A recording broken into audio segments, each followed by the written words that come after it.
যে মানুষটাকে আপনি আজ খুব বাজেভাবে ঠকালেন, সে মানুষটা আপনাকে অভিশাপ দিক কিংবা না দিক, আপনিও একদিন খুব বাজেভাবে ঠকে যাবেন।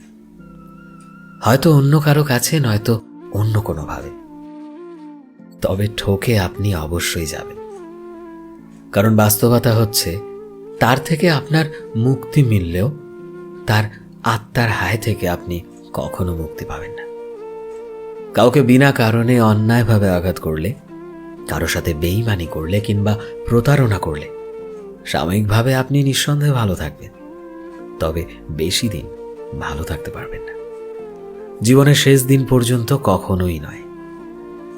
আর ওপারের কথাটা না হয় নাই বললাম। বিশ্বাস ভাঙার প্রতিযোগিতায় আপনি খুব দক্ষতার সঙ্গে কারো বিশ্বাস ভাঙছেন।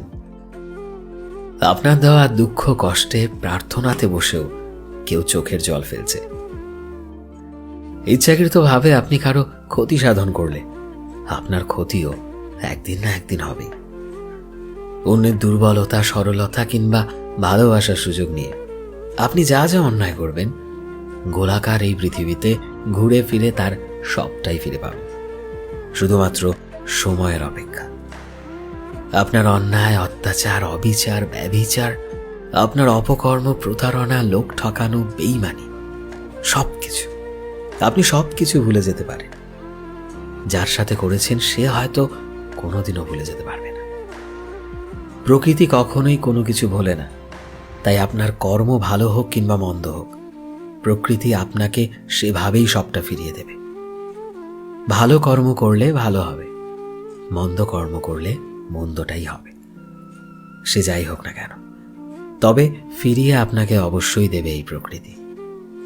মনে রাখবেন, গোলাকার এই পৃথিবীতে ভালো মন্দ সবকিছুই ঘুরে ফিরে আসে। মানুষের হিসেব ভুল হলেও প্রকৃতির হিসেব কিন্তু কখনো ভুল হয় না। প্রকৃতি তার নিজস্বতায় সবকিছুর হিসেব পুঙ্খানুপুঙ্খভাবে রাখে। প্রকৃতি যে হিসেবে বড্ড পাকা, কর্মফল ভোগ না করিয়ে কখনো কাউকে ছাড়ে না। জানেন তো, ইংরেজিতে রিভেঞ্জ অফ নেচার বলে একটা কথা আছে, বাংলায় যাকে প্রকৃতির প্রতিশোধ বলে।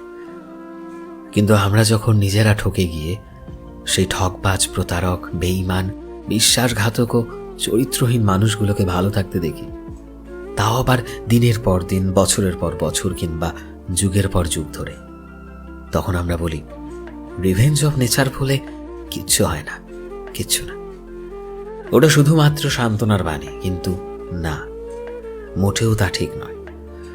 এগুলো আসলে আমাদের আঘাতে আঘাতে ক্ষত বিক্ষত হয়ে যাওয়া অশান্ত মনের অশ্রুকণা। আসলে কথা হচ্ছে, আপনি সবাইকে ফাঁকি দিতে পারলেও প্রকৃতিকে কখনোই ফাঁকি দিতে পারবেন না। সবাই আপনাকে ছেড়ে দিলেও প্রকৃতি কখনো আপনাকে ছাড়বে না। মনে রাখবেন, মানুষ যা পারে না, প্রকৃতি তা খুব ভালোভাবে। মানুষ হিসাব মিলাতে পারে না বলে হিসেব খানিকটা অপূর্ণ রয়ে যায়। প্রকৃতি সেই হিসেব সময় মতো কড়ায় গণ্ডায় মিলিয়ে দেয়। মানুষ যে বিচারের ভার সৃষ্টিকর্তার হাতে ছেড়ে দিয়ে নীরবে নিভৃতে চোখের জল ফেলে সব সহ্য করে যায়, প্রকৃতি সে বিচারের সাজা এই দুনিয়াতে ভোগ করিয়ে নিয়ে যায়। কাউকে অন্যায়ভাবে আঘাত করা ছাড়ুন, ঠকিয়ে লাভবান হওয়ার চিন্তাটা বাদ দিন। প্রতারণা করার মানসিকতার জলাঞ্জলি দিন। জীবনে এমনভাবে বাঁচুন যেন আপনার দ্বারা কখনোই কারোর ক্ষতি না হয়। আপনি যেন কখনো কারো দীর্ঘ নিঃশ্বাসের কারণ না হন। জানেন তো, মানুষের দীর্ঘ নিঃশ্বাস না ভীষণ ভয়ঙ্কর। আপনি যদি কারো দীর্ঘ নিঃশ্বাসের কারণ হয়েছেন, তো আপনার শাস্তি অনিবার্য। তাই জীবনে আর কাউকে পরোয়া করুন আর নাই করুন, সৃষ্টিকর্তাকে কিন্তু পরোয়া করতেই হবে। মনে রাখবেন, তিনি ছাড় দিলেও ছেড়ে দেন না কখনো।